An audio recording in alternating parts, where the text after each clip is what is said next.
الحمد لله الواحد الأحد الفرد الصمد الذي لم يلد ولم يولد ولم يكن له كفوا أحد أحمده حمدا بلا أحد أشهد أن لا إله إلا الله وحده لا شريك له وأشهد أن محمدا عبده ورسوله اللهم صل على محمد وعلى آل محمد كما صليت على إبراهيم وعلى آل إبراهيم إنك حميد مجيد اللهم بارك على محمد وعلى آل محمد كما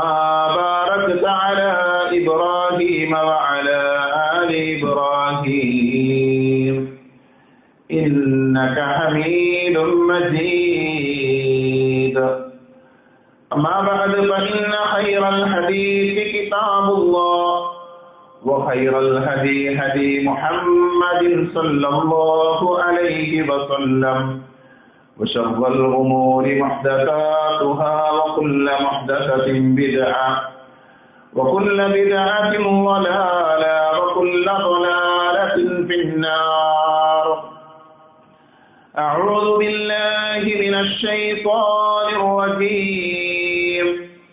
يا أيها الذين آمنوا اتقوا الله حق تقاته ولا تموتن إلا وأنتم مسلمون. أعوذ بالله من الشيطان الرجيم. ولا تفسدوا في الأرض بعد إصلاحها وادعوه خوفا وطمعا إن رحمة الله قريب إن رحمة الله قريب من المحسنين. പരിശുദ്ധമായ അല്ലാഹുവിന്റെ ഭവനത്തിൽ ഒരുമിച്ച് ചേർന്ന സഹോദരങ്ങളെ സഹോദരികളെ, സർവ്വലോക രക്ഷിതാവായ അല്ലാഹുവിനെ സൂക്ഷിക്കണേ എന്ന് സംസാരിക്കുന്ന എന്നോടും കേൾക്കുന്ന നിങ്ങളോടും വളരെയധികം സ്നേഹത്തോടുകൂടെ ഓർമ്മപ്പെടുത്തുകയാണ്, ഉപദേശിക്കുകയാണ്. വിശുദ്ധ ഖുർആനിലെ സൂറത്തു അഅറാഫിലെ 56-ാമത്തെ വചനമാണ് ആമുഖമായി ഞാൻ ഓതിക്കേൾപ്പിച്ചത്. അല്ലാഹു സുബ്ഹാനഹു വ തആല ആ ആയത്തിലൂടെ നമ്മെ ഓർമ്മപ്പെടുത്തുന്നത് വലാ തുഫ്സിദു ഫിൽ അർദി ബഅദ ഇസ്ലാഹിഹാ, ഭൂമിയിൽ നന്മ വരുത്തിയതിനു ശേഷം നിങ്ങൾ അവിടെ ഫസാദ് ഉണ്ടാക്കരുത്, നാശം ഉണ്ടാക്കരുത്, കുഴപ്പമുണ്ടാക്കരുത്. വദഉഹു ഖൗഫൻ വതമഅ, ഭയപ്പാടോടുകൂടിയും പ്രതീക്ഷയോടുകൂടിയും നിങ്ങൾ അവനെ വിളിച്ച് പ്രാർത്ഥിക്കുകയും ചെയ്യുക. ഇന്ന റഹ്മത്തല്ലാഹി ഖരീബും മിനൽ മുഹ്സിനീൻ, തീർച്ചയായും അല്ലാഹുവിന്റെ കാരുണ്യം സൽപ്രവർത്തികൾ ചെയ്യുന്നവർക്ക്, നന്മ ചെയ്യുന്നവർക്ക് സമീപസ്ഥമാകുന്നു എന്നാണ് അല്ലാഹു പറയുന്നത്. അല്ലാഹു ഈ ആയത്ത്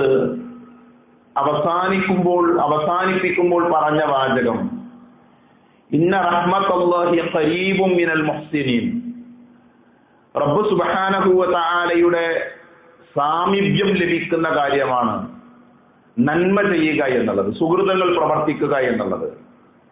സൽക്കർമ്മങ്ങൾ പ്രവർത്തിക്കുന്ന ആളുകൾ, അവരെ സംബന്ധിച്ചിടത്തോളം അവരുടെ റബ്ബ് അവരുടെ സമീപസ്ഥനാണ് എന്ന ഒരു സന്തോഷ വാർത്ത ഈ ആയത്തിലൂടെ നമുക്ക് കാണാൻ സാധിക്കും. സൽക്കർമ്മം പ്രവർത്തിക്കുന്ന ആളുകൾക്ക് റബ്ബിന്റെ റഹ്മത്ത് ലഭിക്കും, കരുണ ലഭിക്കും എന്ന് ഈ ആയത്തിൽ നിന്ന് നമുക്ക് വായിച്ചെടുക്കാൻ സാധിക്കും. ഈ ആയത്തിലെ അവസാനത്തെ ഈ വാചകത്തെ മുന്നിൽ വെച്ചുകൊണ്ടാണ് ഇന്നത്തെ ഖുതുബയിൽ ഏതാനും ചില കാര്യങ്ങൾ എൻ്റെ സഹോദരങ്ങളുടെ സഹോദരികളുടെ ശ്രദ്ധയിലേക്ക് കൊണ്ടുവരാൻ ആഗ്രഹിക്കുന്നത്. നബി സല്ലല്ലാഹു അലൈഹി വസല്ലം പറഞ്ഞു, ഇന്ന അഹബ്ബൽ അഅമാലി ഇലല്ലാഹി ബഅദൽ ഫറാഇദ്.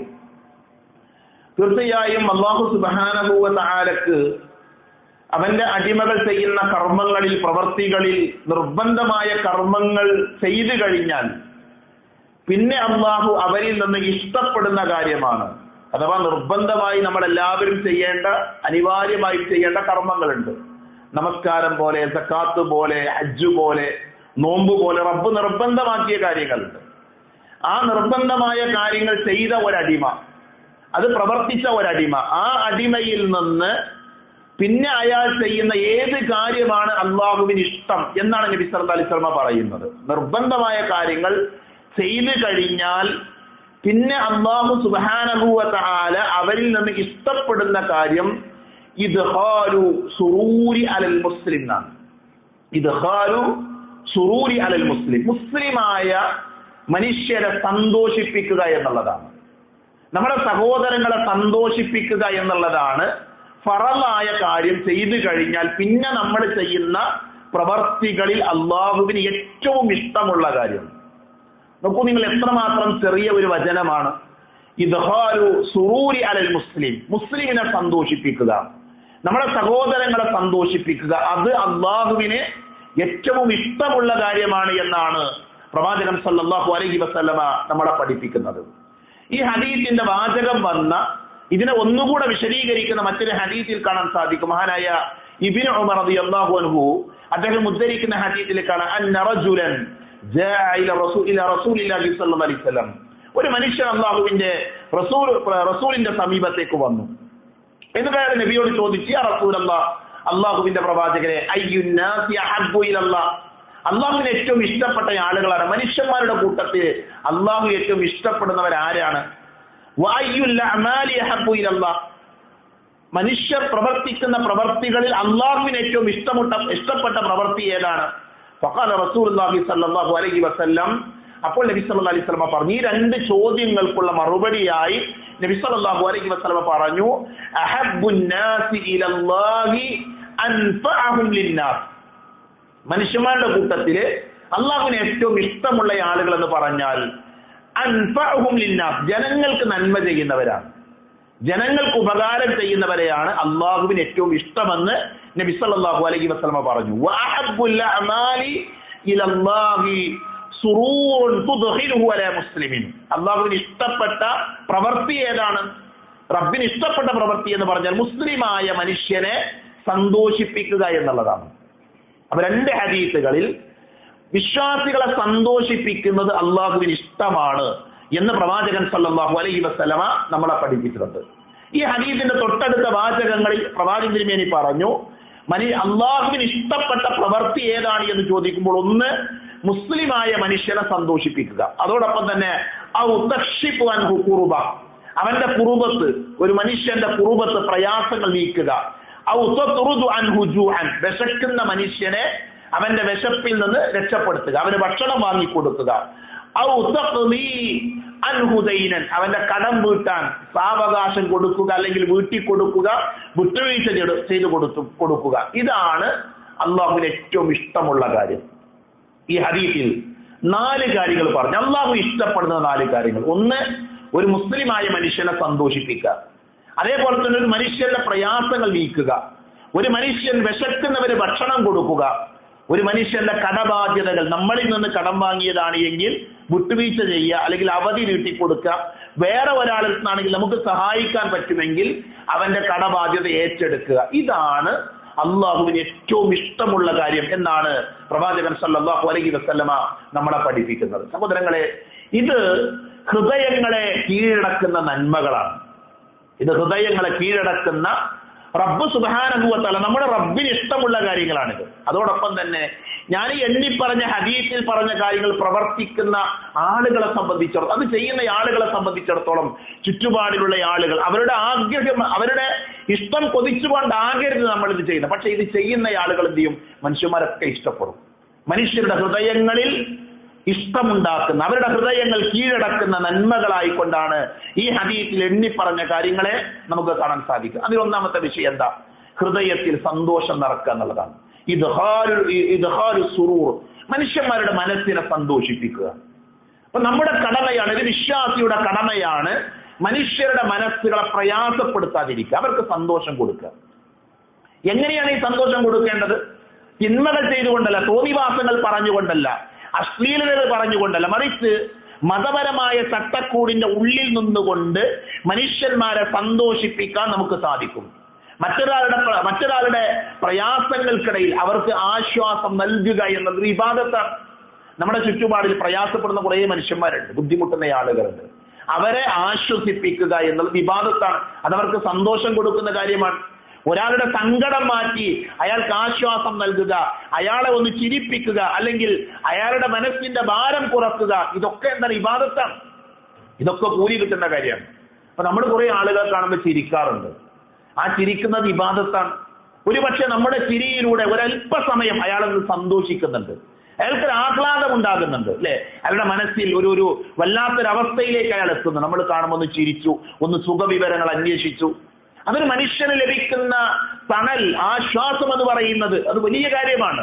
അതുകൊണ്ട് തന്നെ ആ ചെയ്യുന്ന നന്മകൾ വെറുതെയാകില്ല എന്നാണ് വിശുദ്ധ ഖുർആൻ നമ്മളെ പഠിപ്പിക്കുക. അല്ലാഹു പറഞ്ഞു, ഹൽ ജസാഉൽ ഇഹ്സാനി ഇല്ലൽ ഇഹ്സാൻ, നന്മക്കുള്ള പ്രതിഫലം നന്മയല്ലാതെ മറ്റൊന്നാണോ എന്ന് വിശുദ്ധ ഖുർആനിലെ സൂറത്തു റഹ്മാനിലെ 60-ാമത്തെ ആയത്തിൽ അല്ലാഹു ചോദിക്കുന്നുണ്ട്. അപ്പൊ നമ്മളൊരാളെ സന്തോഷിപ്പിച്ചാൽ, നമ്മളൊരാൾക്ക് ആശ്വാസം പകർന്നാൽ അതിന് കൂലി നമുക്ക് കിട്ടും.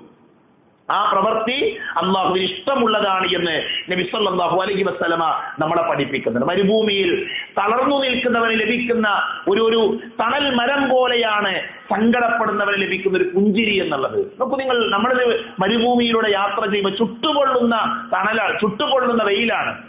ആ യാത്രക്കിടയിൽ ഒരു മരം കണ്ടാൽ, ഒരു തണൽ മരം കണ്ടാൽ നമുക്ക് അയാൾക്ക് എത്ര ആശ്വാസം ഉണ്ടാകും. അതേപോലെയാണ് പ്രശ്നങ്ങളിൽ ജീവിക്കുന്ന ഒരു മനുഷ്യനെ കാണുമ്പോൾ നമ്മളൊന്ന് പുഞ്ചിരിച്ചാൽ. അതുകൊണ്ടാണ് നബി സല്ലല്ലാഹു അലൈഹി വസല്ലമ പറഞ്ഞത്, നിന്റെ സഹോദരന്റെ മുഖത്തു നോക്കി പുഞ്ചിരിക്കുന്നത് സ്വതഖയാണ് എന്ന് പഠിപ്പിച്ച മതമാണ് ഇസ്ലാം. പ്രിയപ്പെട്ടവരെ, നമുക്ക് ചെയ്യാൻ പറ്റുന്ന ഒരു സാമ്പത്തികമായ ചെലവുകളും ഇല്ലാതെ നമുക്ക് ചെയ്യാൻ പറ്റുന്ന നന്മയാണ്, അള്ളാഹു ഇഷ്ടപ്പെടുന്ന കാര്യമാണ് നമ്മുടെ ചുറ്റുപാടുള്ള ആളുകളെ സന്തോഷിപ്പിക്കുക. ഒന്ന് ചിരിച്ചുകൊണ്ട്, അല്ലെങ്കിൽ അവരെ ഒന്ന് കേട്ടുകൊണ്ട്. ഞാൻ ഈ അടുത്ത് വായിച്ചു, പാശ്ചാത്യ നാടുകളിൽ, വിദേശ നാടുകളിൽ ഏറ്റവും കൂടുതൽ തൊഴിൽ സാധ്യതയുള്ള ഒരു മേഖല എന്തായിരുന്നു? കുറെ ആളുകൾ ഇന്ന് ജോലി ചെയ്തുകൊണ്ടിരിക്കുന്ന ഒരു മേഖല മനുഷ്യന്മാരുടെ സങ്കടം കേൾക്കുക, മനുഷ്യന്മാരുടെ സങ്കടങ്ങൾ കേൾക്കുക. ആളുകൾ മറ്റുള്ളവരെ കേൾക്കാൻ ഇന്ന് ആളുകളില്ലാത്തൊരവസ്ഥയാണ്. ആളുകളുടെ സങ്കടങ്ങൾ കേൾക്കാൻ, അവർ പറയുന്നത് കേൾക്കാൻ ആരുമില്ലാത്തൊരവസ്ഥയാണ്. അതുകൊണ്ട് തന്നെ ഒരു നല്ല തൊഴിലായി മാറി എന്ത്? നമ്മുടെ നമ്പർ കൊടുക്കുക, നമ്മൾ ആ തൊഴിൽ ചെയ്യാൻ റെഡിയാണെങ്കിൽ നമ്മളെ ആളുകൾ വിളിക്കും. 1 മണിക്കൂറോ 2 മണിക്കൂറൊക്കെ ആളുകൾ നമ്മളെ വിളിക്കും. നമ്മളൊന്നും പറയണ്ട, ഒരു സൊല്യൂഷൻ പറഞ്ഞു കൊടുക്കണ്ട, അവർ പറയുന്നതൊക്കെ കേൾക്കുക, എന്നിട്ട് മൂളിക്കൊടുക്കുക, അവർ പറയുന്നതൊക്കെ അംഗീകരിച്ചു കൊടുക്കുക. കാരണം അവരുടെ സങ്കടങ്ങൾ ഇറക്കി വെക്കാൻ ആളുകളെ അന്വേഷിക്കണം മനുഷ്യന്മാർ, അവരുടെ സങ്കടങ്ങൾ കേൾക്കുക. ഇത് വലിയൊരു തൊഴിലായി മാറുക, ഒരു വലിയ തൊഴിൽ മേഖലയായി മാറിയിട്ടുണ്ട് ഇന്നത്തെ കാലഘട്ടത്തിൽ. മനുഷ്യന്മാരെ കേൾക്കാൻ ആളുകളില്ലാത്ത, മനുഷ്യന്മാരുടെ സങ്കടങ്ങൾ പരിഹരിക്കാൻ വേദികളില്ലാത്ത ഒരു കാലഘട്ടമാണ് ഈ കാലഘട്ടം. നോക്കൂ നിങ്ങൾ, അല്ലാഹുവിന്റെ റസൂലിന്റെ അധ്യാപനം മനുഷ്യന്മാരുടെ മനസ്സിൽ സന്തോഷമുണ്ടാക്കുന്നത് പുണ്യമാണ് എന്ന് മഹാനായ റസൂലുള്ളാഹി സ്വല്ലല്ലാഹു അലൈഹി വസല്ലമ നൂറ്റാണ്ടുകൾക്ക് മുമ്പ് നമ്മളെ പഠിപ്പിച്ചത്. അത് പടച്ചവന് ഇഷ്ടമാണ്. മഹാനായ ഇബ്നുൽ ഖയ്യിം റഹ്മത്തുള്ളാഹി അലൈഹി പറഞ്ഞു, ഇന്നല്ലാഹ തആല കരീമുൻ യുഹിബ്ബുൽ കറമ, ഹൃദയങ്ങളെ സന്തോഷിപ്പിക്കുന്നവർക്ക് അല്ലാഹു ദുനിയാവിലും ആഖിറത്തിലും സന്തോഷം നൽകും. അതുകൊണ്ട് നമ്മൾ തീരുമാനിക്കണം, നമ്മുടെ പ്രവൃത്തി കൊണ്ട്, നമ്മുടെ വാക്കുകൊണ്ട്, നമ്മുടെ നോട്ടം കൊണ്ട് മറ്റുള്ളവർക്ക് സന്തോഷം കൊടുക്കാൻ എന്ത് ചെയ്യുക? വിശ്വാസികളായ ആളുകൾ ശ്രദ്ധിക്കണം. മഹാനായ യഹ്യ ബിൻ മുആദ് റഹ്മത്തുള്ളാഹി അലൈഹി പറഞ്ഞൊരു വാചകം, വിശ്വാസികളോട് നീ കാണിക്കേണ്ട 3 ഗുണങ്ങളിൽ, 3 കാര്യങ്ങളിൽ ഒന്ന്, നിനക്കവനെ സന്തോഷിപ്പിക്കാൻ കഴിയില്ലെങ്കിൽ അവനെ ദുഃഖിപ്പിക്കാതിരിക്കുക എന്നുള്ളതാണ്. അത് നമ്മൾ ശ്രദ്ധിക്കേണ്ട കാര്യം. ഒരാളെയും നമ്മൾ എന്ത് ചെയ്യാൻ പാടില്ല? ദുഃഖിപ്പിക്കാൻ പാടില്ല. അപ്പൊ ഗൗരവമുള്ള വിഷയമാണ്. അള്ളാഹ്ക്ക് ഇഷ്ടമുള്ള കാര്യം മറ്റുള്ളവരെ സന്തോഷിപ്പിക്കുക. അതിനുള്ള വഴി എന്താ? ഒന്ന്, മറ്റുള്ളവരെ അംഗീകരിക്കുക. അവരംഗീകരിക്കുക എന്നുള്ള അവർക്ക് സന്തോഷം ഉണ്ടാകുന്ന കാര്യമാണ്. അതേപോലെ തന്നെ അവർക്ക് ഹദിയ നൽകുക, സമ്മാനങ്ങൾ കൊടുക്കുക. നബി സല്ലല്ലാഹു അലൈഹി വസല്ലം പറഞ്ഞ കാര്യമാണ്, നിങ്ങൾ പരസ്പരം എന്ത് ചെയ്യണം? സമ്മാനങ്ങൾ കൊടുക്കുക. അതിന് പ്രത്യേക സബബൊന്നും വേണ്ട, കാരണമൊന്നും വേണ്ട. നമ്മൾ മറ്റുള്ള ആളുകളുടെ ഇഷ്ടം ലഭിക്കാൻ, സ്നേഹം ലഭിക്കാൻ നബി സല്ലല്ലാഹു അലൈഹി വസല്ലം നമ്മളെ പഠിപ്പിച്ച കാര്യം. മക്കൾക്ക് സമ്മാനം കൊടുത്തു നോക്കൂ നിങ്ങൾ, ഭാര്യയ്ക്ക് സമ്മാനം കൊടുത്തു നോക്കൂ നിങ്ങൾ, ഭർത്താവിന് സമ്മാനം കൊടുത്തു നോക്കൂ, അയൽവാസിക്ക്. അത് മനുഷ്യരുടെ ഇടയിൽ ഹുബ്ബുണ്ടാകാനുള്ള വഴിയാണ് എന്ന് പ്രവാചകൻ സല്ലല്ലാഹു അലൈഹി വസല്ലം പഠിപ്പിച്ചു. സലാം പറയാ, പരസ്പരം കാണുമ്പോൾ സലാം പറയും. അത് പരസ്പരം ഇഷ്ടമുണ്ടാക്കുന്ന വഴിയാണ് എന്ന് നബി സല്ലല്ലാഹു അലൈഹി വസല്ലമ പറഞ്ഞു. അതേപോലെ തന്നെ വിഷമങ്ങളിൽ കൂടെ നിൽക്കും. ഒരാൾ സങ്കടപ്പെടുന്നുണ്ടെങ്കിൽ അവരുടെ കൂടെ നമുക്ക് സാധ്യമായ രീതിയിൽ അവരുടെ കൂടെ നിൽക്കാൻ വിശ്വാസികളായ ആളുകൾ ശ്രദ്ധിക്കേണ്ടത്. രണ്ടാമത്തെ കാര്യം തക്ഷിഫു അൻഹു കുർബ, മനുഷ്യരുടെ പ്രയാസങ്ങൾ അകറ്റുക എന്നുള്ളതാണ്. ഏകദേശം നമ്മൾ ഈ പറഞ്ഞ ആശയത്തോട് യോജിച്ചു വരുന്ന കാര്യമാണ്. പ്രയാസപ്പെടുന്ന ആളുകൾ ഉണ്ടാകും. പ്രയാസപ്പെടുന്ന ആളുകളെ അവരെന്ത് ചെയ്യുക? അവരെ ചേർത്ത് പിടിക്കുക, അവരുടെ പ്രയാസങ്ങൾ അകറ്റാൻ വേണ്ടി ശ്രദ്ധിക്കുക. നബി പറഞ്ഞു, മൻ നഫസ അൻ മുഅ്മിനിൻ കുർബതൻ മിൻ കുർബി ദുനിയ നഫസല്ലാഹു അൻഹു കുർബതൻ മിൻ കുർബി യൗമിൽ ഖിയാമ. അടിവരയിട്ട് പഠിക്കേണ്ട ഒരു ഹദീസാണ്. എന്താ നബി പറയുന്നത്? ഏതെങ്കിലും ഒരു മനുഷ്യൻ, ആരാണോ ഒരു വിശ്വാസിയുടെ ഐഹിക വിഷമങ്ങളിൽ ഒന്ന് നീക്കിക്കൊടുക്കുന്നത്, അന്ത്യനാളിൽ അല്ലാഹു സുബ്ഹാനഹു വ തആല പരലോകത്തുണ്ടാകുന്ന നമ്മുടെ പ്രയാസങ്ങൾ പടച്ചോൻ നീക്കും. അപ്പൊ ദുനിയാവിൽ എന്ത് ചെയ്യുക? മറ്റുള്ളവരുടെ പ്രയാസങ്ങൾ നീക്കിയാൽ പരലോകത്ത് അല്ലാഹു സുബ്ഹാനഹു വ തആല നമ്മുടെ പ്രയാസങ്ങൾ നീക്കുമെന്നാണ് റസൂലുള്ളാഹി സ്വല്ലല്ലാഹു അലൈഹി വസല്ലമ നമ്മളെ പഠിപ്പിക്കുക. അതുകൊണ്ട് തന്നെ ഒന്ന് അന്വേഷിച്ചിറങ്ങാം. പ്രയാസപ്പെടുന്ന ആൾക്കാരുണ്ടോ? ബുദ്ധിമുട്ടുന്ന മനുഷ്യന്മാരുണ്ടോ? ഞാൻ കഴിഞ്ഞ ദിവസം എൻ്റെ ഒരു സുഹൃത്ത് എന്നോട് പറഞ്ഞു, ഒരാളെ കുറിച്ച് പറഞ്ഞു, നമ്മുടെയൊക്കെ ഇടയിൽ ജീവിക്കുന്ന ആളുകളുടെ അവസ്ഥകൾ നമ്മൾ അറിയാതെ പോവുകയാണ്.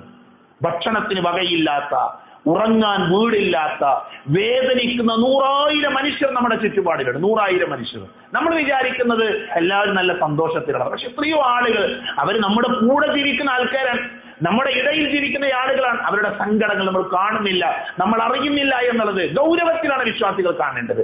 അതുകൊണ്ട് തന്നെ നമ്മുടെ കൂടെ ജീവിക്കുന്ന ഒരാളുടെ പ്രയാസം, അത് ചെറുതാകട്ടെ വലുതാകട്ടെ, നമുക്ക് പറ്റുന്ന രീതിയിൽ എന്ത് ചെയ്യുക? ആ പ്രശ്നങ്ങൾ പരിഹരിക്കാൻ, അവരുടെ പ്രയാസങ്ങൾ ഇല്ലാതെയാക്കാൻ ശ്രദ്ധിക്കണം. ഒരു ഭാര്യയും ഭർത്താവും തമ്മിൽ പ്രശ്നമാണ്, അവരനുഭവിക്കുന്ന വലിയൊരു പ്രതിസന്ധിയാണ്. അപ്പൊ നമ്മളത് അറിഞ്ഞു, നമുക്കത് മനസ്സിലായി.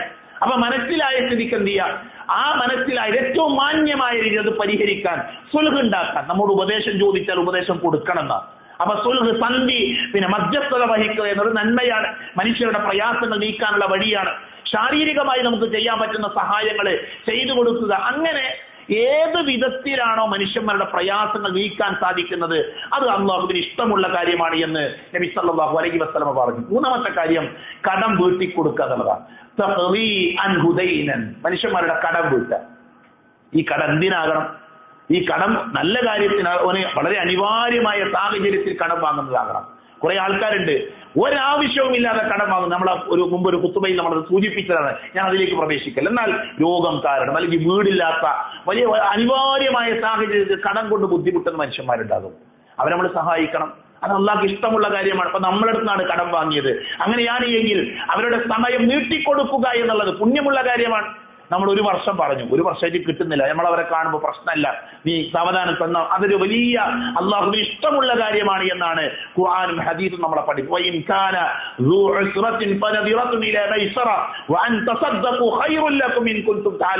വിശുദ്ധ ഖുർആൻ അല്ലാഹു പറയുന്നത്, ഇനി കടം വാങ്ങിയവരിൽ വല്ല ഞെരുക്കക്കാരനും ഉണ്ടായിരുന്നാൽ അവന് ആശ്വാസം ഉണ്ടാകുന്നത് വരെ ഇടപെടുത്തുന്നത് വലിയ പുണ്യമായി കൊണ്ടാണ് പരിശുദ്ധ ഖുർആൻ നമ്മളെ പഠിപ്പിക്കുന്നത്.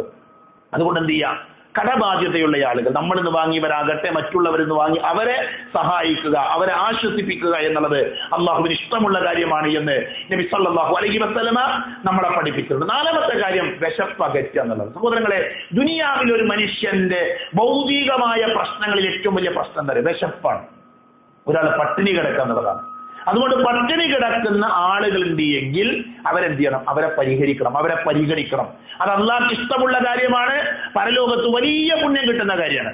റസൂലുള്ളാഹി പറഞ്ഞു, വയുതഇമൂന തആമ അലാ ഹുബ്ബിഹി മിസ്കീനൻ വയതീമൻ വഅസീറ.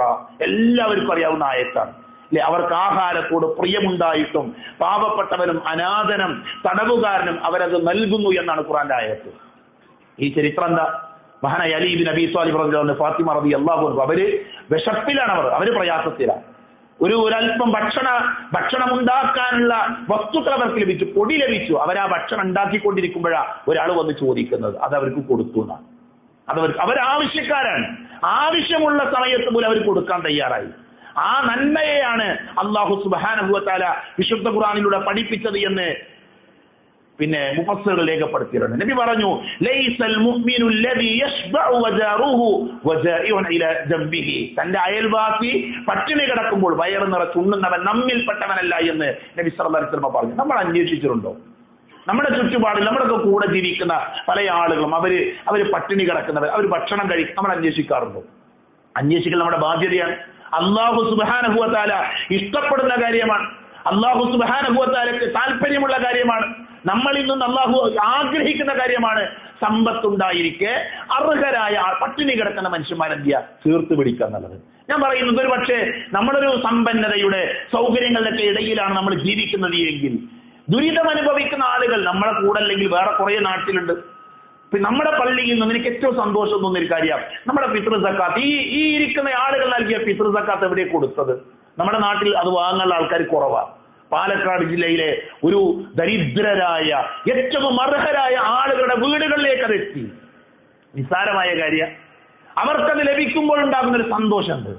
നമ്മളാരും അവരെ കണ്ടിട്ടില്ല, നമുക്ക് ആർക്കും പരിചയമല്ല. അങ്ങനെ ഒരു കൗമിന്റെ ഒരു കൂട്ടം ആളുകളുടെ ഇടയിലേക്ക് നമ്മളതിന്റെ വിഹിതം എത്തിച്ചു. അപ്പൊ അതുകൊണ്ട് തന്നെ റമദാനിൽ സമ്പത്ത് പട്ടിണി കിടക്കുന്നത് കിറ്റായിട്ടും മറ്റും നമ്മൾ ഒരുപാട് കാര്യങ്ങൾ ചെയ്തിട്ടുണ്ട്. സഹോദരങ്ങളെ, അതിനിയും തുടരണം. ഞാൻ ഈ വിഷയം എടുക്കാൻ തന്നെ കാരണം അതാണ്. നമ്മൾ റമദാൻ കഴിഞ്ഞാലും ഈ പട്ടിണി കിടക്കുന്ന മനുഷ്യന്മാരെ അടുത്ത റമദാൻ വരെ നമ്മുടെ ഇടയിൽ ജീവിക്കുന്നവരാണ്. അവരെ പരിഗണിക്കേണ്ട ആളുകൾ നമ്മളാണ്. അപ്പൊ ഞങ്ങളൊരു പദ്ധതി ഉണ്ടാക്കുന്നത്, ട്രീറ്റ് എന്നാണ് ആ പദ്ധതിയുടെ പേര്. കേരളത്തിന്റെ പല പ്രദേശങ്ങളും നടക്കും ട്രീറ്റ് എന്നാണ് പേര്. ട്രീറ്റ് എന്ന് പറഞ്ഞാൽ ഒരു പാവപ്പെട്ട കുടുംബത്തിന് ഒരു മാസത്തേക്കുള്ള ഭക്ഷണം നമ്മൾ വാങ്ങിക്കൊടുക്കും. എങ്ങനെ വാങ്ങിക്കൊടുക്കുക? നമ്മളാണ് കൊടുത്തതെന്ന് അറിയില്ല, അവർക്കും അറിയില്ല. അവർക്കൊരു കട നമ്മൾ നിശ്ചയിച്ചു കൊടുക്കും. അവർക്ക് ആവശ്യമുള്ള സാധനങ്ങൾ ആ കടയിൽ നിന്ന് അവർക്ക് വാങ്ങാം. 2000 രൂപയാണ് ഒരു കുടുംബത്തിന് നിശ്ചയിച്ചിട്ടുള്ളത്. ആ 2000 രൂപക്കുള്ള സാധനം അവർ ആരെ ഈ പൈസ കൊടുത്തതെന്ന് അറിയില്ല, കടക്കാരെന്ത് ചെയ്യില്ല, അത് ഇന്ന ആളെന്ന് പറയില്ല. ആ വീട്ടുകാർക്ക്, പാവപ്പെട്ട വീട്ടുകാർക്ക് ആ കടയിൽ വന്നിട്ട് എന്ത് ചെയ്യുക? ഇങ്ങനെ എത്രയോ വീടുകളിൽ ഇന്ന് ഭക്ഷണം വാങ്ങിക്കൊണ്ടിരിക്കുക. ഞാൻ കഴിഞ്ഞ ദിവസം ഞങ്ങളുടെ ചെറിയൊരു കണക്കെടുത്തപ്പോൾ തന്നെ ഏകദേശം 40-ലധികം സ്ഥലങ്ങൾ, 40-ലധികം വീട്, ഒരു ചെറിയ പ്രദേശത്ത് കേരളത്തിലെ മൊത്തം കണക്കെടുത്താൽ വലിയ ഒരു സംഖ്യ വീടുകളിലേക്ക് എന്ത് ചെയ്യുന്നുണ്ട്? ഇന്ന് ഭക്ഷണം വാങ്ങിക്കൊടുക്കുന്നുണ്ട്. എല്ലാ മാസം വിധവകളായ ആളുകൾ, അതേപോലെ തന്നെ പാവപ്പെട്ട സഹോദരികൾ, അങ്ങനെയുള്ള ധാരാളം ആളുകൾ. ഒരു വീട്ടില് കഴിഞ്ഞ ദിവസം വന്നൊരു കേസ്, മൂന്ന് സഹോദരികൾ. അതിൽ ഒരാൾക്ക് ഒരു മാസം മരുന്ന് വാങ്ങാൻ 9000 രൂപ, ഒരാൾക്ക് 5000 വേണം, വേറൊരാൾക്കും പൈസ വേണം. ആകെ ഒരു ആൺകുട്ടിയാണ് അവർക്കുള്ളത്. അവൻ ജോലിക്ക് പോകുന്നു, 500 രൂപയോ 600 രൂപയോ അയാൾക്ക് കിട്ടുക. എങ്ങനെയായിരിക്കും ആ വീട് മുന്നോട്ട് പോകുക? അവർക്ക് ഭക്ഷണം വേണം, അവർക്ക് മരുന്ന് വേണം, ഹോസ്പിറ്റലിൽ പോകണം. ഇങ്ങനെയുള്ള ആളുകൾ നമ്മുടെ ഇടയിലുണ്ട്. അപ്പൊ നമ്മൾ അന്വേഷിച്ച് കണ്ടെത്തി എന്ത് ചെയ്യണം? അത്തരം ആളുകൾക്ക് ആ ആളുകളെ സഹായിക്കുക എന്ന് നമ്മുടെ റബ്ബിന് ഇഷ്ടമുള്ള കാര്യമാണ്. അതുകൊണ്ട് തന്നെ അത്തരം നന്മകളിൽ നമ്മളിൽ ഉണ്ടാകണം. അല്ലാഹു സുബ്ഹാനഹു വ തആല ഇഷ്ടപ്പെടുന്ന, ഞാൻ എണ്ണി പറഞ്ഞ 4 കാര്യങ്ങൾ ചെയ്യാൻ സാധിക്കുന്ന സന്ദർഭങ്ങളിൽ ചെയ്യാൻ വേണ്ടി ശ്രദ്ധിക്കണം. അല്ലാഹു സുബ്ഹാനഹു വ തആല അത്തരത്തിൽ അവൻ ഇഷ്ടപ്പെടുന്ന കർമ്മങ്ങൾ ചെയ്യുന്നവരുടെ കൂട്ടത്തിൽ നമ്മളെല്ലാവരെയും ഉൾപ്പെടുത്തി അനുഗ്രഹിക്കുമാറാകട്ടെ.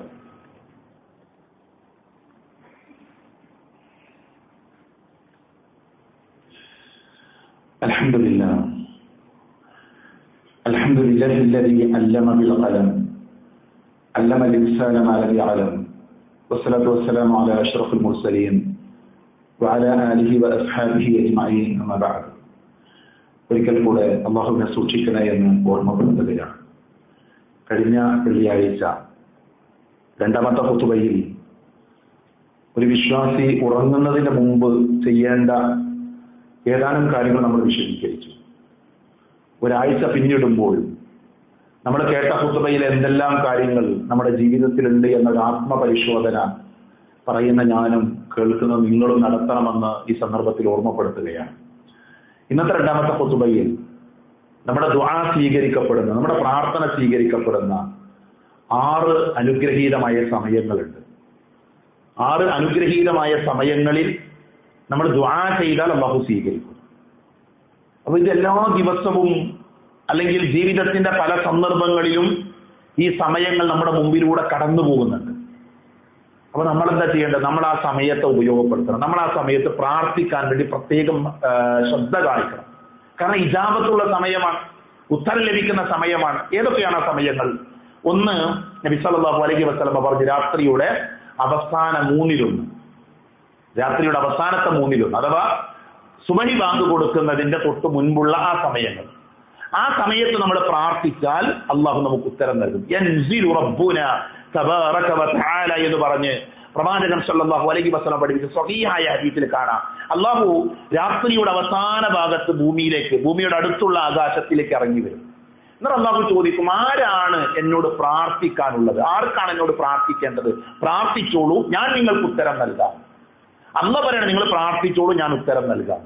ആ സമയത്ത് നമ്മളിൽ പല ആൾക്കാരും ഉറങ്ങാണ്. അപ്പൊ ഉറങ്ങേണ്ട സമയമല്ല അത്. സാധാരണ പറയും ഫജ്റു സ്വാദിഖ് ഫജ്റുൽ കാദിബി എന്നൊരു പ്രയോഗം ഉണ്ട് അറബിയിൽ. ഫജ്റു സ്വാദിഖ് എന്ന് പറഞ്ഞാൽ സുബഹിന്റെ ശേഷമുള്ള, ബാങ്ക് കൊടുത്തതിന് ശേഷമുള്ള സമയമാണ്. ഫജ്റുൽ കാദിബ് എന്ന് പറഞ്ഞാൽ സുബഹിയുടെ ബാങ്ക് കൊടുക്കുന്നതിന് മുമ്പുള്ള സമയമാണ്. അതാണ് ഈ സമയം. ആ സമയത്ത് ഉണരണം. ആ സമയത്ത് ഉണർന്ന് തഹജ്ജുദ് നിസ്കരിക്കുന്ന ആൾ നിസ്കരിക്കണം, അല്ലാഹുവിനോട് പ്രാർത്ഥിക്കണം. അത് ഇജാബത്തുള്ള സമയമാണ്. രണ്ടാമത്തത് മഴ പെയ്യുന്ന സമയം. മഴ പെയ്യുമ്പോൾ എന്ത് ചെയ്യും? അല്ലാഹു സുബ്ഹാനഹു വ തആല പ്രാർത്ഥന കേൾക്കും. മഴ കൊണ്ട് ഒരുപാട് അദാബുകളുണ്ട്, മഴ കൊണ്ട് ഒരുപാട് നിഅമത്തുകളുണ്ട്. വളരെ വിശാലമായ മറ്റൊരു തലമാണ്. അതുകൊണ്ട് തന്നെ അള്ളാഹുവിന്റെ കാരുണ്യം ഭൂമിയിലേക്ക് വർഷിക്കുന്ന സമയമായിട്ടാണ് മഴയെ വിശ്വാസികൾ കാണേണ്ടത്. ആ സമയത്ത് നടത്തുന്ന പ്രാർത്ഥനകൾ തള്ളപ്പെടുകയില്ല എന്ന് ഹദീസുകൾ എന്ത് ചെയ്യാൻ പറ്റും? നമുക്ക് വായിക്കാൻ പറ്റും. മൂന്നാമത്തത് വെള്ളിയാഴ്ച ദിവസമാണ്. വെള്ളിയാഴ്ച ദിവസം ഒരു സമയമുണ്ട്. ഏതാ സമയം നമുക്കറിയില്ല. നബി സല്ലല്ലാഹു അലൈഹി വസല്ലമ പറഞ്ഞത്, വെള്ളിയാഴ്ച ഒരു സമയമുണ്ട്, ആ സമയത്ത് ഒരാൾ എന്ത് പ്രാർത്ഥിച്ചാലും അയാൾക്ക് അത് കിട്ടും. സമയം ഏതാന്ന് പറഞ്ഞിട്ടില്ല. ഇന്നത്തെ ദിവസം ഒരു സമയമുണ്ട്, ഏതോ ഒരു സമയം, നമുക്കറിയാത്ത സമയമാണ്. അതുകൊണ്ട് തന്നെ ആ സമയവുമായി അയാളുടെ പ്രാർത്ഥന യോജിച്ചു വന്നാൽ അയാൾ എന്താണോ അല്ലാഹുവിനോട് ചോദിക്കുന്നത് അത് അയാൾക്ക് കിട്ടും. അപ്പൊ എന്താ ചെയ്യേണ്ടത്? സമയം അറിയാത്തതുകൊണ്ട് തന്നെ പറ്റുന്ന സമയങ്ങളിലൊക്കെ പ്രാർത്ഥിക്കാം. ആ പ്രാർത്ഥനയുടെ സമയം അള്ളാഹു നിശ്ചയിച്ച ആ സമയവുമായി യോജിച്ചു വന്നാൽ നമുക്ക് ഇജാബത്തുണ്ട്, നമുക്ക് ഉത്തരം കിട്ടും. പണ്ഡിതന്മാർ അതിനെ വിശദീകരിച്ചുകൊണ്ട് പറഞ്ഞു, അസ്ർ നമസ്കാരത്തിന് ശേഷവും മഗ്രിബിന്റെ തൊട്ടു മുമ്പ് വരെയുള്ള സമയമാണ് ആ സമയമെന്ന് ചില പണ്ഡിതന്മാർ വിശദീകരിച്ചിട്ടുണ്ട്. വ്യത്യസ്തമായ അഭിപ്രായങ്ങൾ വന്നിട്ടുണ്ട്. അപ്പൊ അതുകൊണ്ട് തന്നെ വെള്ളിയാഴ്ച ദിവസത്തെ പ്രാർത്ഥനയ്ക്ക് ഇജാബത്തുണ്ട്. നമ്മൾ എന്ത് ചെയ്യുക? പ്രത്യേകം അത് പ്രാർത്ഥിക്കാൻ ശ്രദ്ധിക്കേണ്ടതുണ്ട്. നാലാമത്തത്, സുജൂദ് ചെയ്യുമ്പോൾ പ്രാർത്ഥിച്ചാൽ അതിന് ഇജാബത്തുണ്ട്. സുജൂദിലെ പ്രാർത്ഥനയ്ക്ക് ഇജാബത്തുണ്ട്. അതിന് വിഷയമുള്ളത്, നിർബന്ധമായ നമസ്കാരങ്ങളിലെ പ്രാർത്ഥനകൾ പല പണ്ഡിതന്മാരും വ്യത്യസ്തമായ അഭിപ്രായങ്ങൾ പറഞ്ഞിട്ടുണ്ട്. അവിടെ പ്രാർത്ഥിക്കാൻ പറഞ്ഞ പ്രാർത്ഥനകൾ പ്രാർത്ഥിക്കുക. പ്രത്യേകിച്ച് ജമാഅത്ത് നിസ്കാരങ്ങളിലൊക്കെ ഇമാമ് അയാൾ കുറേ നേരം പ്രാർത്ഥിക്കുന്ന പ്രശ്നമുണ്ട്. എന്നാൽ ഐച്ഛികമായ നമസ്കാരങ്ങളിൽ സുജൂദിൽ എന്ത് ചെയ്യുക? നമുക്ക് സുദീർഘമായി പ്രാർത്ഥിക്കാം. ഒരു അടിമ അള്ളാഹുവുമായി ഏറ്റവും അടുക്കുന്ന സമയമാണ് സുജൂദ്. ആ സുജൂദിൽ നമ്മൾ പ്രാർത്ഥിക്കുന്നത് ഇജാബത്തുണ്ട് എന്ന് നബി സല്ലല്ലാഹു അലൈഹി വസല്ലം പഠിപ്പിച്ചിട്ടുണ്ട്. അതുകൊണ്ട് തന്നെ ഐച്ഛികമായി രാത്രി നിസ്കാരം, സുന്നത്ത് നമസ്കാരം, അതിലൊക്കെ സുജൂദിൽ കുറേ സമയം കിടന്ന് എന്ത് ചെയ്യുക? നമുക്ക് പ്രാർത്ഥിക്കാം. മലയാളത്തിൽ പ്രാർത്ഥിക്കാൻ പറ്റും. മലയാളത്തിൽ പ്രാർത്ഥിക്കാൻ ഒരു പ്രശ്നമല്ല. എന്നാൽ നിർബന്ധ നമസ്കാരങ്ങളിൽ എന്ത് വേണം? പ്രാർത്ഥിക്കാൻ വേണ്ടി പറഞ്ഞ പ്രാർത്ഥനകൾ തന്നെ പ്രാർത്ഥിക്കുന്നതാണ് നല്ലത് എന്ന് ചില പണ്ഡിതന്മാർ വിശദീകരിച്ച് കാണാൻ പറ്റും. അഞ്ചാമത്തത്, നമസ്കാരത്തിന് ശേഷം സലാം വീട്ടുന്നതിന് മുമ്പുള്ള രണ്ട് അഭിപ്രായങ്ങൾ. ഇപ്പൊ അത്തഹിയാത്തിലെ പ്രാർത്ഥനകളൊക്കെ നിർവഹിച്ചതിന് ശേഷം എന്ത് ചെയ്യാം? നമുക്ക് പ്രാർത്ഥിക്കാം എന്ന് പറഞ്ഞ പണ്ഡിതന്മാരുണ്ട്. പ്രബലമായ അഭിപ്രായമാണ് അത്തഹിയാത്തിന്റെ അവസാന സമയത്ത്. അതേപോലെ തന്നെ സലാം വീട്ടി നമസ്കാര ശേഷമുള്ള പ്രാർത്ഥനയ്ക്ക് എന്തുണ്ട്? ഇജാബത്തുണ്ട് എന്ന് പറഞ്ഞ പണ്ഡിതന്മാരുണ്ട്. ആ രണ്ട് സമയവും നമുക്ക് ഇജാബത്ത് ലഭിക്കുന്ന സമയമാണ്. അതേപോലെ തന്നെ ബാങ്കിന്റെയും ഇഖാമത്തിന്റെയും ഇടയിലുള്ള സമയം. ബാങ്ക് കൊടുത്തു, ഇഖാമത്ത് കൊടുക്കുന്നതിനിടയിൽ ഇപ്പൊ നമ്മുടെയൊക്കെ പള്ളിയിൽ 20 മിനിറ്റോ അല്ലെങ്കിൽ 15 മിനിറ്റോ ഒരു സമയം ഉണ്ടാവും. ഓരോ പള്ളികളിൽ വ്യത്യസ്തമായിരിക്കും. ആ സമയത്തെ പ്രാർത്ഥനകൾക്ക് എന്താണ്? ഇജാബത്ത്. അതുകൊണ്ട് തന്നെ ചില പണ്ഡിതന്മാർ പറഞ്ഞു, നിങ്ങൾ പള്ളിയിൽ വന്നാൽ ബാങ്ക് കൊടുത്തതിന് ശേഷമാണ് വന്നത് എങ്കിൽ ഖുർആൻ ഓതുന്നതിനേക്കാൾ നിങ്ങൾ ആ സമയത്ത് പ്രാർത്ഥിക്കാൻ ഉപയോഗപ്പെടുത്തണം. നമ്മൾ ഖുർആൻ ഒന്ന് തെറ്റായിട്ടല്ല, കൂലി കിട്ടൂല എന്നല്ല, പക്ഷേ അത് ഇജാബത്തുള്ള സമയമാണ്. പ്രാർത്ഥിച്ചാൽ അതിന് ഉത്തരം കിട്ടുന്ന സമയമാണ്. അപ്പൊ ഈ കാര്യങ്ങൾ ഞാൻ എണ്ണി പറഞ്ഞ 6 കാര്യങ്ങൾ നമ്മൾ ശ്രദ്ധിക്കുക. കാരണം അല്ലാഹുവുമായി നമ്മൾ ഏറ്റവും അടുക്കുന്ന ഒരു സമയം സുജൂദും പ്രാർത്ഥനയൊക്കെയാണ്. ആ പ്രാർത്ഥനയ്ക്ക് റബ്ബ് നമുക്ക് ഉത്തരം നൽകുന്ന സമയമാണ്. ഹദീസുകളുടെ വെളിച്ചത്തിൽ 6 സമയങ്ങൾ ഞാൻ എണ്ണി പറഞ്ഞത്. സഹോദരങ്ങളെ, രണ്ടാമത്തെ ഖുത്ബയിൽ ഇത്തരം കാര്യങ്ങൾ പറയാൻ കാരണം പല ആളുകളും വൈകിയാണ് പള്ളിയിലേക്ക് വരുന്നത്. ഞാൻ ആരെയും വിമർശിക്കാൻ വേണ്ടി പറയല്ല, ആരെയും കുറ്റപ്പെടുത്താൻ വേണ്ടി. പക്ഷേ നമ്മൾ ആത്മാർത്ഥമായിട്ട് ആലോചിക്കണം, നമ്മൾ ഗൗരവമായി ചിന്തിക്കണം. അള്ളാഹുവിന്റെ പള്ളിയിൽ ഒരു വെള്ളിയാഴ്ച ദിവസം പടച്ചു നമ്മളെ ജുമാക്ക് നേരത്തെ വരാൻ പറഞ്ഞത് എന്ത് നമുക്ക് വരാൻ പറ്റാത്തത്? എവിടെയാണ് നമുക്കുള്ള തടസ്സം? എന്താ? ഈ പള്ളിയിൽ കുറെ ആളുകൾ നേരത്തെ വന്ന ആൾക്കാർ, ഞാൻ വീണ്ടും ആവർത്തിച്ച് പറയുന്നു, ആരെയും വിമർശിക്കാൻ വേണ്ടി പറഞ്ഞാൽ, കുറ്റപ്പെടുത്താൻ വേണ്ടി പറഞ്ഞാൽ. പക്ഷേ എവിടെയും ഒരു പൈശാചികത, ഒരു പിശാചിന്റെ വിളി ഉണ്ട്. നമ്മുടെ ആ വിളി, ആ പിശാചിന്റെ ശ്രമങ്ങളെ പൊട്ടിച്ചു കളയേണ്ട ആൾക്കാരെ നമ്മൾ. ഏത് സമയവും മരിക്കാതെ പറയാൻ പറ്റില്ല. മരിച്ച കബറിൽ കൊണ്ടുപോയി വെച്ചാൽ, സഹോദരങ്ങളെ, ദുനിയാവിൽ നമ്മൾ പിന്തിരുന്ന കുറെ നന്മകളെ കുറിച്ച് നമ്മൾ ആവലാതിപ്പെടും. നബി ഒരു കബറിന്റെ അടുത്ത് കൂടി ഇങ്ങനെ പോകാൻ നബി പറഞ്ഞു, അയാൾ ആലോചിക്കണം, എന്താ നിങ്ങൾക്ക് അറിയോ? ആ കബറിൽ കിടക്കുന്ന മനുഷ്യൻ ഇപ്പോൾ ചിന്തിക്കുന്ന എന്താണെന്നറിയോ? സഹാബിൽ പറഞ്ഞു, നബി ഞങ്ങൾക്ക് അറിയില്ല. അപ്പൊ നബി പറഞ്ഞു കൊടുത്തു. അയാൾ നഷ്ടപ്പെടുത്തി കളഞ്ഞ 2 റക്അത്ത് നിസ്കാരത്തെ കുറിച്ചാണ് ആലോചിക്കുന്നത്. അത് നിസ്കരിച്ചിരുന്നെങ്കിൽ എത്ര നാൾ, അഥവാ ദുനിയാവിനൊരു സമയം കിട്ടി, ഒരു നന്മ ചെയ്യാനൊരു സമയം കിട്ടി, അത് ചെയ്യാതെ പോയി. അതിന്റെ വേദന അയാൾ അനുഭവിക്കുന്നത് ഖബറിലാണ് എന്നാണ് പ്രവാചകൻ സ്വല്ലല്ലാഹു അലൈഹി വസല്ലം പഠിപ്പിച്ചത്. അതുകൊണ്ട് പല ആളുകളും ജുമാക്ക് നേരം വൈകുന്നത് ശറഈയായ കാരണം കൊണ്ടല്ല. ശറഈയായ നമ്മുടെ മനസ്സ് എന്ത് ചെയ്തിട്ടുണ്ടല്ലോ, അത് അവസാനം പോയാൽ മതി എന്നൊരു ചിന്തയാണ്, അത് ലാസ്റ്റ് പോയാൽ മതി എന്നുള്ള ചിന്ത. അത് നമ്മൾ മാറണം. ഇത് ഗൗരവത്തിൽ എന്തിടക്കണം. അതേപോലെ തന്നെ പള്ളിയിൽ വന്ന നേരത്തെ 1ാമത്തെ സ്വപ്പിൽ വന്നിരിക്കും. ഞാൻ പറഞ്ഞല്ലോ, ഇത് ആരെയും കുറ്റപ്പെടുത്താനല്ല, നമ്മളിത് മാറേണ്ട ആളുകൾ, നമ്മൾ വിശ്വാസികളാണ്. അതുകൊണ്ട് തന്നെ അത്തരം കാര്യങ്ങളൊക്കെ ഒന്ന് ശ്രദ്ധിച്ച് നന്മയിൽ തന്നെ ജീവിക്കാൻ നമ്മൾ ശ്രദ്ധിക്കേണ്ട ഒരു തെരഞ്ഞെടുപ്പ് വരാൻ പോകണം. ഈ തെരഞ്ഞെടുപ്പിന്റെ പശ്ചാത്തലത്തിൽ ഞാൻ പെരുന്നാൾ ഖുതുബയിൽ സൂചിപ്പിച്ച വാചകം ഒന്നുകൂടെ പറയുന്നു. വിശ്വാസി വിവേകമുള്ളവരാണ്. ഈ മേഖലയിൽ ഒരു കളവും നമ്മൾ പറയാൻ പാടില്ല. തെരഞ്ഞെടുപ്പിന് ഒരു പൊള്ളയായ വാഗ്ദാനങ്ങൾ പറയാനോ അതേപോലെ തന്നെ അനാവശ്യമായ ഇടപെടലുകൾ നടത്താൻ വിശ്വാസി തയ്യാറാകാൻ പാടില്ല. അവിടെ പരലോകം നഷ്ടപ്പെടുന്ന ഒരു കാര്യവും നമ്മൾ ചെയ്യുന്നില്ല എന്ന് ഉറപ്പുവരുത്തണം. അതിന്റെ പ്രകടനങ്ങളിൽ പോകുമ്പോഴും അതേപോലെ അതിന്റെ പ്രവർത്തനങ്ങളിൽ ഇടപഴകുമ്പോഴും ഒരു വിശ്വാസിക്ക് യോജിക്കാത്ത കാര്യങ്ങൾ ഞാൻ പ്രവർത്തിക്കുന്നില്ല എന്ന് ഓരോരുത്തരും ഉറപ്പുവരുത്തണം. 2, നമ്മളെ സംബന്ധിച്ചിടത്തോളം നമ്മൾ ജനാധിപത്യ രാജ്യത്താണ് ജീവിക്കുന്നത്. അതുകൊണ്ട് വോട്ട് നമ്മുടെ അവകാശമാണ്. എല്ലാവരും വോട്ട് ചെയ്യണം. അത് മാറിക്കേണ്ട ആൾക്കാരല്ല. വോട്ട് ചെയ്യുന്നത് നമ്മളെ സംബന്ധിച്ച് ഈ ജനാധിപത്യ രാജ്യത്ത് നമ്മൾ ഉപയോഗപ്പെടുത്തേണ്ട ഒരു പ്രധാനപ്പെട്ട കാര്യമാണ്. അതുകൊണ്ട് തന്നെ വോട്ട് ചെയ്യാതെ മാറിക്കല, വോട്ട് ചെയ്യുന്നത് ശിർക്കാന്നൊക്കെ പറഞ്ഞ ആൾക്കാരുണ്ട്. അതൊന്നും ഇസ്ലാമിലില്ല. നമ്മൾ ജനാധിപത്യ രാജ്യത്താവും. അതുകൊണ്ട് തന്നെ നമ്മൾ ആ പ്രക്രിയയിൽ ഭാഗവാക്കാകണം. പക്ഷെ അവിടെ ഇസ്ലാമിന്റെ മര്യാദകൾ എന്ത് പാലിക്കുക. രാഷ്ട്രീയമായി നമ്മൾ പല ആളുകൾ വ്യത്യസ്തമായ കാഴ്ചപ്പാട്, അത് ഓരോരുത്തരെ എന്താ പറയുക വിവേചനാധികാരമാണ്. അതിൽ ആരും ചെയ്യേണ്ടല്ല. അതിൽ പള്ളിയും കമ്മിറ്റിയും ഇടപെടേണ്ട ആവശ്യമില്ല. അത് നമ്മൾ സ്വയം തീരുമാനിക്കുക. അത്തരം കാര്യങ്ങൾ കൂടെ നമ്മൾ ശ്രദ്ധിക്കണമെന്ന് ഓർമ്മപ്പെടുത്തുന്നു. വോട്ട് ചെയ്യാതെ മാറിക്കാൻ നമ്മൾ സാധിക്കുന്ന എല്ലാ ആളുകളും ചെയ്യണം, ജനാധിപത്യ പ്രക്രിയയിൽ പങ്കുചേരണമെന്ന് അറിയിക്കുന്നു. അതേപോലെ തന്നെ നമ്മൾ ചെറിയ പെരുന്നാൾ കഴിഞ്ഞു, വലിയ പെരുന്നാളിന്റെ ഈദുൽ അദ്ഹയുടെ സമീപത്തേക്ക് നമ്മൾ എത്തിക്കൊണ്ടിരിക്കുകയാണ്. ഹജ്ജ് വരാൻ പോകുന്നുണ്ട്. അതുകൊണ്ട് തന്നെ ബലി പെരുന്നാളുമായി ബന്ധപ്പെട്ട ഏറ്റവും പ്രധാനപ്പെട്ട ഇബാദത്താണ് ഉദ്ഹിയ്യത്ത് അറുക്കുക എന്നുള്ളത്. ഉദ്ഹിയ്യത്ത് അറുക്കുക എന്നുള്ളത് വലിയ പുണ്യം കിട്ടുന്നത്. കഴിഞ്ഞ ബലി പെരുന്നാളിലാണ് നമ്മുടെ പള്ളിയിൽ ആദ്യത്തെ പെരുന്നാൾ. കഴിഞ്ഞ ബലി പെരുന്നാളാണ്. ഏകദേശം 150ഓളം ആടുകളെ അറുക്കാൻ അള്ളാഹുവിന്റെ അപാരമായ തൗഫീഖിനാൽ സാധിച്ചിട്ടുണ്ട്. അതുകൊണ്ട് തന്നെ നമ്മൾ അതിന്റെ പ്രവർത്തനങ്ങൾ ഇവിടെ പള്ളിയുടെ കമ്മിറ്റി ആരംഭിച്ചിട്ടുണ്ട്. അപ്പൊ ഉദ്ഹിയ്യത്ത് അറുക്കാൻ ഉദ്ദേശിക്കുന്ന ആളുകൾ വേഗം പേരുകൾ നൽകുക. നമുക്ക് ആടുകളെ ബുക്ക് ചെയ്യേണ്ടതുണ്ടാകും. അതിന്റെ സാമ്പത്തികമായ വശങ്ങളൊക്കെ കമ്മിറ്റിക്കാരുമായി സംസാരിച്ച് അത് മനസ്സിലാക്കുക. സാധിക്കുന്ന എല്ലാ ആളുകളും എന്ത് ചെയ്യണം, ഉദ്ഹിയ്യത്ത് അറുക്കുക. നബി പറഞ്ഞത് ഉദ്ഹിയ്യത്ത് അറുക്കാൻ കഴിവുണ്ടായിട്ട് അറുക്കാത്തവൻ എന്റെ മുസല്ലയിലേക്ക് വരേണ്ടതില്ല എന്നൊരു വാചകം നമുക്ക് കാണാൻ പറ്റും. ആ ഹദീസിനെ കുറിച്ച് പണ്ഡിതന്മാർക്ക് വ്യത്യസ്തമായ അഭിപ്രായമാണ്. പക്ഷേ പ്രബലമായ സുന്നത്താണ് ഉദ്ഹിയ്യത്ത് അറുക്കുക എന്നുള്ളത്. അതുകൊണ്ട് തന്നെ എല്ലാ ആളുകളും, സാധിക്കുന്ന മുഴുവൻ ആളുകളും എന്ത് ചെയ്യണം, ഉദ്ഹിയ്യത്ത് അറുക്കണം. നമ്മൾ ആ അറിവുമായി ബന്ധപ്പെട്ട കാര്യത്തിൽ പാലിക്കേണ്ട നിയമങ്ങളുണ്ട്. ഇൻഷാ അല്ലാഹ് വരുന്ന ഖുതുബകളിൽ നമുക്ക് വിശദീകരിക്കാം. പള്ളിയുടെ ഭാരവാഹികളുമായി ബന്ധപ്പെട്ട് ആ കാര്യങ്ങൾ ശ്രദ്ധിക്കണമെന്ന് ഓർമ്മപ്പെടുത്തുന്നു. അല്ലാഹു സുബ്ഹാനഹു വ തആല നമ്മുടെ ഈ ചെറിയ ജീവിതത്തിൽ കഴിവിന്റെ പരമാവധി നന്മകൾ ചെയ്ത് പരലോകത്ത് വിജയിക്കുന്നവരുടെ കൂട്ടത്തിൽ നമ്മെ എല്ലാവരെയും ഉൾപ്പെടുത്തി അനുഗ്രഹിക്കുമാറാകട്ടെ.